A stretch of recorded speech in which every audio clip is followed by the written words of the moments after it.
In this video, I'm going to show you how to instantly relieve piriformis pain. Stay tuned.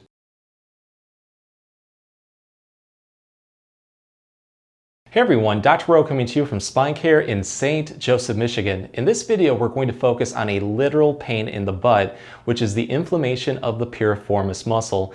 If you're unfamiliar with the piriformis, it's a muscle that is located in the buttock region, and when it becomes strained and inflamed, it can cause a lot of issues, including pains across the butt cheek into the hip. And if it gets bad enough, it can lead to what is known as piriformis syndrome, commonly known as pseudo-sciatica, because it compresses the nearby sciatic nerve, causing pain, numbness, and tingling down the back of the thigh into the leg. What usually causes this is a blend of weakness and tightness in the muscle. So to make getting relief easy, I'm going to break the video up into two separate parts. In the first part, we're going to focus on getting rid of that tightness, while in the second part, we're going to focus on strengthening the muscles and the muscles that help support it for long-lasting relief.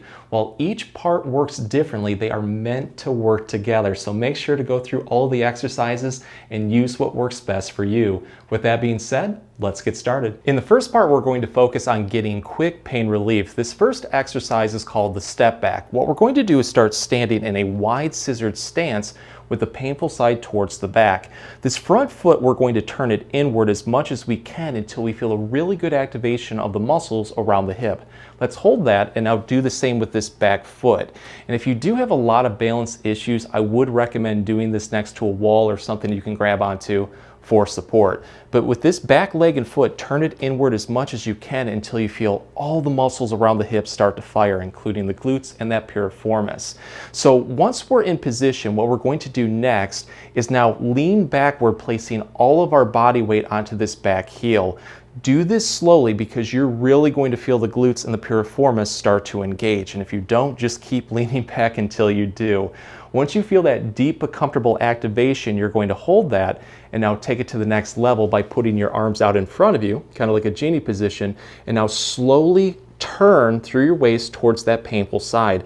Again, do this one slowly because those muscles are really going to start to grab. Once you feel a deep but comfortable stretch, hold this for 20 to 30 seconds and do nice, slow, controlled breathing.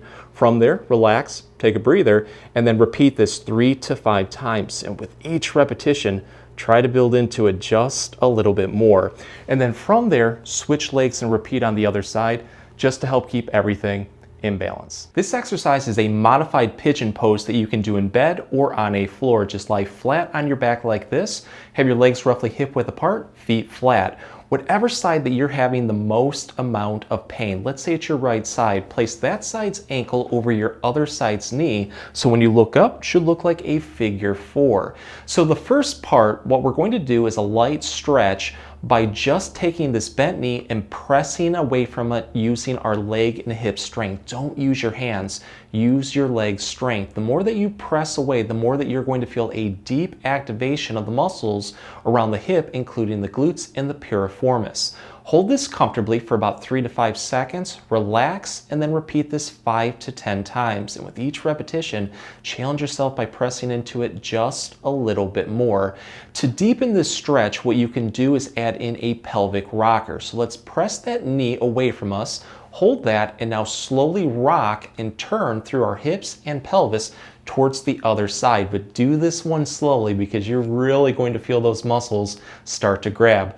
Once you feel that, hold that for about 5 seconds, relax, and then repeat that one 5 to 10 times. So if you would like to take this one to the next level and get a much deeper stretch, what you do is take your hands and go right through the opening of your legs right here and grab the other side's thigh, right on the back of your thigh. And what you're going to do is slowly pull that leg towards you, but do this one slowly because you're going to feel a deep, intense stretch. Hold this comfortably for about 20 to 30 seconds, relax, repeat this 3 to 5 times. But again, if you want a much deeper stretch, add in that pelvic rocker. So let's pull that leg back towards us and then slowly rock towards the other side. My piriformis is really grabbing on this one. It usually feels really good too. Hold this comfortably, 20 to 30 seconds, relax, repeat this 3 to 5 times. And I do recommend switching to the other side and repeating, even if you don't have any pain, just to help keep everything in balance. This next exercise is called the seated figure 4, and it's perfect if you're stuck at work, in class, or traveling. What we're going to do is start seated with very good upright posture. Have your back as straight as possible. Whatever side that you're having the most amount of pain, let's say it's your right side, place that side's ankle over your other side's knee, so when you look down, it should look like a figure 4.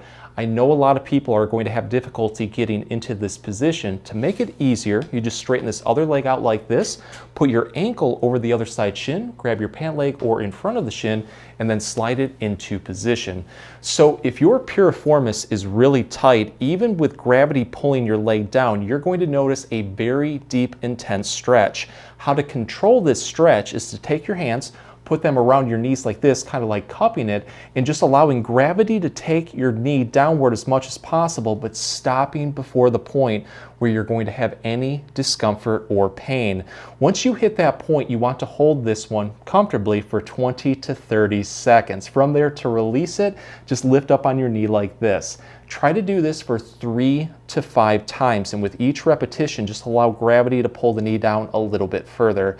If this really isn't that deep of a stretch, how to take this one to the next level is to use your leg and hip strength to press the knee down towards the floor. Don't use your hands, use your hip and leg strength. But the more that you press down, the more that you're going to feel those muscles, including the glutes and the piriformis, start to engage. Hold that comfortably for 5 seconds, release it, repeat this 5 to 10 times. And I do recommend switching to the other side and repeating just to help keep everything in balance. In the second part, we're going to focus on getting long-lasting piriformis pain relief by strengthening the muscle and the muscles that help support it. The two main functions of the piriformis is abduction, abduction of the leg, and hip external rotation. A really easy exercise that will strengthen both of these movements is what is called the wall slide. For this one, we just need a smooth wall. Start off by placing your whole backside flush against it with the painful side on top. Support your head with your hand just like this. The bottom leg, we're going to bend our knee and press our foot into the wall for support. This top side, we're going to keep our knee straight and just gently press our heel into the wall. And it is a little bit easier if you wear socks during this exercise because you'll have a little bit less friction. But what you're going to do first is just slowly press your heel into the wall and slowly raise it upward towards the ceiling as much as you can. The more that you go up, the more that you're going to feel the piriformis and the glutes start to engage. Only go to the point where it is comfortable. If you start to feel any pain or discomfort, back off slightly. Hold this for about 3 to 5 seconds and then slowly come back down and repeat this 5 to 10 times. And with each repetition, challenge yourself by going up just a little bit more. So let's take this one to the next level by throwing in some external rotation of the hip. Same type of movement, but this time around we're going to go up and then slowly turn our foot outward as much as we can. Build into this one slowly because it is a lot more challenging. So give that one a try for about 5 to 10 repetitions. Afterwards, see how you feel. If it feels like you have a little bit more energy, challenge yourself even more by throwing in another set or 2. But to make this one a lot more challenging, just scoot away from the wall. That way you won't have the support of it. Just make sure that your body is nice and straight from your shoulders all the way down to your ankle, and then repeat this exercise. So progress into that one when you feel ready. Just remember, whatever you do on one side, switch to the other side and repeat to keep everything in balance. So this strengthening exercise is fittingly called the fire hydrant. What we're going to do is start on all fours. You might be able to do this in bed, but it probably will be easier to do on a floor. So what we're going to do is take one knee, keep it bent roughly at 90 degrees, and then lift that leg upward just so it's hovering a little bit above the bed or the floor. At this point, we're going to hold that position and now swing our body upward like this to look upward towards the ceiling. So we're lifting our leg, but we're also turning through our shoulders and our head. The more that you swing up like this, the more that you're really going to feel the muscles around the hips, including the glutes and the piriformis, start to engage. Hold this comfortably for about 5 seconds. You're going to relax, and then you're going to repeat this on the other side. Do this nice and slowly for about 5 to 10 repetitions on both sides. But if it feels like you have a little bit more energy, challenge yourself by throwing in another set or 2. So let's take this one to the next level and focus on some more muscles that help support the piriformis. including the glutes. We're going to do what is known as a bird dog. So we're going to start on all fours again, but this time around what we're going to do is keep one foot, the top of that foot, flat and slide it away from us like this as much as we can, while also pointing our toes away from us. What you want to feel is a really good activation of the muscles from the calves, working upward into your thigh, towards the hip, into the lower back. Once you feel it into the lower back, you're going to hold this position and then slowly raise your leg upward so it's roughly in line with your body. You're going to feel a ton of muscles start to fire in the core, the back, the glutes, all through the leg. You want to hold this one comfortably for about 5 seconds, relax, and then repeat this on the other side.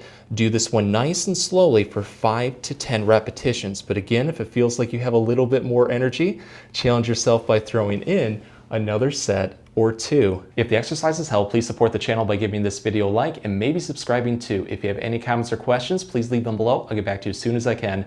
Thanks for watching.